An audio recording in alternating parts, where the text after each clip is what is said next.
Britain has many buildings that have been around for hundreds of years. With that much history, you are bound to have buildings that have seen brutal, terrifying events. The hotels in the list have seen their share of tormented souls and terrible accidents. If you want to remain sane, it is the best you avoid visiting them. So let's jump into the top 5 haunted hotels in Britain you should never visit. Coming in at number 5, we have Castle Stuart. Magnificently situated on the Moray Firth near Inverness, the 5-star Castle Stuart is a sight to behold. A mere 7 miles from the heart of Inverness, Castle Stuart is an ideally located base from which to explore the scenic and historic Highlands of Scotland. Walk the battlements with the ghost of Charles I before he lost his kingdom and his head, or with Bonnie Prince Charlie the night before his tragic defeat at nearby Culloden Moor. The property was held by the Mackintoshes but was given by Mary, Queen of Scots, to James Stuart, Earl of Moray. Moray was made regent for James VI but was later assassinated. During the time that Stuart lived in the castle for an unknown reason, local residents began to spread the rumour that the castle was haunted. To disprove the theory, James Stuart offered a reward to anyone willing to spend a night in the castle. A local minister accepted the challenge and stayed in a room at the top of the East Tower. Stuart was hopeful that once the minister told the people that the tower was not haunted, the word of the castle being haunted would not spread. The next morning, however, he was found dead in the courtyard with a look of terror on his face. It was never explained what had happened to him and no killer was ever found. At some point in the night, he had either jumped from the window of the tower or he had been pushed. This only cemented the fear that the castle was in fact cursed. From that day, the locals refused to enter the castle grounds. It lay dormant for around 300 years until it was refurbished and turned into the hotel that we know today. Guests who have stayed there since it reopened have experienced a number of hauntings. Staff have heard disembodied footsteps on the stairs at midnight, horrible screams, and the ghost of a headless man was seen prowling the corridors. Some people have seen a figure pass their window too fast for them to make sense of it, but caught a glimpse in their eye as if someone had fallen from the tower above. The reviews of the hotel prove that guests are convinced the hauntings are real, but they also claim to have enjoyed the stay. If you like being terrified by ancient spirits or tormented by lost souls, this might be the place for you. In at number 4, we have Chillingham Castle in Chillingham. Chillingham Castle is a 13th century stronghold famed for action and battles. With its fine rooms, gardens, lakes, fountains, and tea rooms, the castle has an extraordinary ownership bloodline which runs back to the 1200s. Chillingham occupied a strategic position during Northumberland's bloody border feuds. Chillingham Castle was often under attack and often basked in the patronage of royal visitors, a tradition that remains to this day. Edward VIII came to hunt there, and members of today's royal family continued the tradition with private visits to the castle this century. The medieval castle remains as it was, just with galleries that you can see today added in Tudor days. For the visit of King James VI of Scotland, the castle is a dark past at the hands of the once owner John Sage. Once injured, he could no longer fight for the king. He begged to be kept on in some capacity. He was given the job of torturer and stepped into his new role with relish. It was said that he had a deep hatred for the Scots and little mercy, with over 7,500 men, women and children suffering an agonizing end at his hands. Often legs and arms were broken before they were thrown 20 feet down into the oubliette. With no way to escape, they were to eventually starve and pass away in pain and in fear. It was also said that John Sage met with an equally gruesome death after he accidentally killed a tribesman's daughter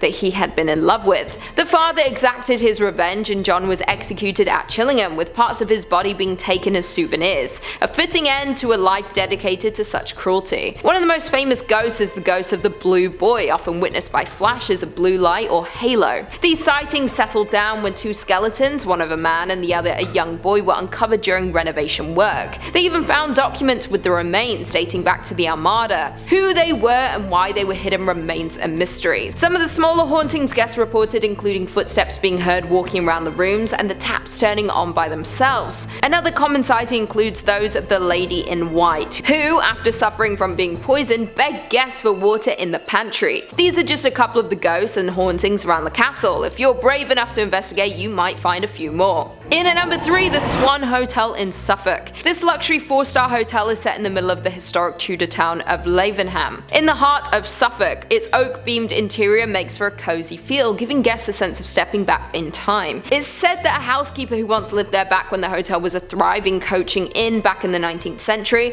fell pregnant out of wedlock. The baby's father was happy to marry the lady under the circumstances and promised to look after them both. However, on the wedding day, the gentleman had second thoughts and left the pregnant lady standing at the altar. Savage. It is said that after that she became inconsolable and very depressed. What is now room 15 in the Swan Hotel was once the housekeeping quarters, and it is said that the poor woman was found hanging in this room by one of the inn's workers. Her ghost remains behind to chill the spines of those that dared to cross her path. A security guard was working alone late one night at the Swan Hotel, and as he was doing his final checks around the hotel, he came into contact with her, which scared him out of his wits and sent him running in the other direction. Several guests have reported having seen her standing in room 15 in the middle of the night. Once a nun was staying in that very room when she awoke, startled to feel the ghost tickling her feet. I guess you either get lucky and she likes you, or she chooses to scare you half to death. In at number 2 we have the Langham in London. One of the more upmarket entries on this list is the Langham in London. I know it's upmarket because Cher stayed there. How do I know? Because I stalk her life. Since opening in 1865, this 5-star hotel has played host to a number of infamous historical figures, both living and dead. With nearly 500 rooms and suites, it's really not surprising that a number of ghosts have been seen regularly at the hotel. The paranormal activity at the hotel became apparent when it was owned by the BBC, when it was discovered that there were at least 5 ghosts that make regular appearances at the hotel. The most active of the ghosts at the hotel is said to be that of a German prince or nobleman who was thought to have met his death when he threw himself out of the window of an upper story room. Ghosts have seen his ghostly form moving through walls and closed doors, and he is often accompanied by a sudden drop in temperature. Room 333 is supposed to be the most haunted. In this room, a BBC newscaster woke up to see a fluorescent ball of light which slowly took a human shape. The apparition hovered 2 feet above the floor, the lower portion of its legs missing. It was dressed in extravagant Victorian evening wear. The announcer tried to communicate with the ghost, asking what it wanted. The spirit slowly started to move towards the newscaster, arms outstretched, eyes empty. The announcer fled in distress to the safety of his co-workers and told them of this encounter. A colleague accompanied him back to his room. The ghost was still there when they entered, but appeared less visible and less threatening before slowly fading away. Other BBC staff reported seeing the apparition in the same room, though only in October. There have been reports from other famous guests that taps will turn on in the night then turn off when investigated. Many people often struggle to sleep here and have to move rooms or even hotels. And finally, in at number 1 we have Malmaison in Oxford. This hotel is the most unique on this list. It was once a large prison located in Oxford. They have converted each cell into a hotel room. They have 95 rooms from you to choose from, starting with standard double house of correction to signature suite that is a 2-story of cells converted to a loft-style room. Oxford Castle functioned as Her Majesty's Prison Oxford from 1888 to 1996. One of the more notable prisoners to be held in Oxford Castle was Mary Blandy, an 18th century murderer who poisoned her father with arsenic. She believed the arsenic was a love potion that would force him to approve of her fiancé, a Scottish nobleman who was already married. She was hanged on April 6, 1752. It's said that her spirit still roams the castle to this day. During the Victorian era, it wasn't uncommon for children to be imprisoned inside. The youngest inmate to be held inside Oxford Prison was Julie Ann Crumpling. She was just 7 years old when she was sentenced to 7 days of hard labour for allegedly stealing a pram. Perhaps the most terrifying report comes from one of the security guards who was on his nightly patrol. The security has long been very wary of the location and had experienced several things before such an unexplained sounds, bangs, and the usual phenomena. However, on one dark night when the guards was coming to an end of his patrol, when his dog stopped and shuffled quickly backwards, growling at something in front of him. It was then 2 large shadow figures appeared before him. As anyone would do, he ran as fast as he could. A few days later, his dog died suddenly. He believed he had been frightened to death. You can stay in rooms when prisoners were once tortured and even killed. Although the hotel has been fitted to be a rather comfortable boutique hotel, it does not erase the horrors that have occurred. Sometime in the 1970s, a group were carrying out a sentence in one of the cells when poltergeist activity suddenly erupted. Things got so bad that a priest had to be called to exorcise whatever they had awoken. Would you dare stay here? I wouldn't, although maybe, we'll see. Well, there we have it. Do you guys agree with our list? Have you ever stayed in a haunted hotel? Leave us all your thoughts and feelings in the comments down below, and perhaps we can do a part 2. And on that note, if you haven't already, be sure to give this video a big thumbs up, and until next time, I'll see you later. 6th. Murray was made regent for James the 6th. Murray was made regent for 5, 6, 7, 8. Yes, well done. For the visit of Kate. 5, 6. He was given the job of torturer. Oubliette. Huh. What does that mean? Whew. Get over it now. Should be top 2. Top 1. That's the next one. Next channel. Yeah, just top 1. It can be 1 minute long. The ADD people. Top 1 place to visit in the world. My house. Lol. In at number 2 we have the Langham.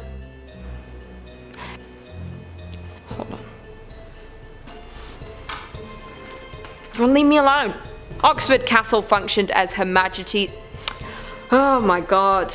Can't speak. Oxford Castle functioned as Her Majesty. I swear to god, if I get one more message on my phone, I'm smashing my phone. No one needs to talk to me. You're gonna message me? Okay, good. I'm actually going to murder someone. That wasn't you. I hate life. However, on one dark night when the guards was coming to end. However, on one dark night when the guards was coming to the end. Where's the words?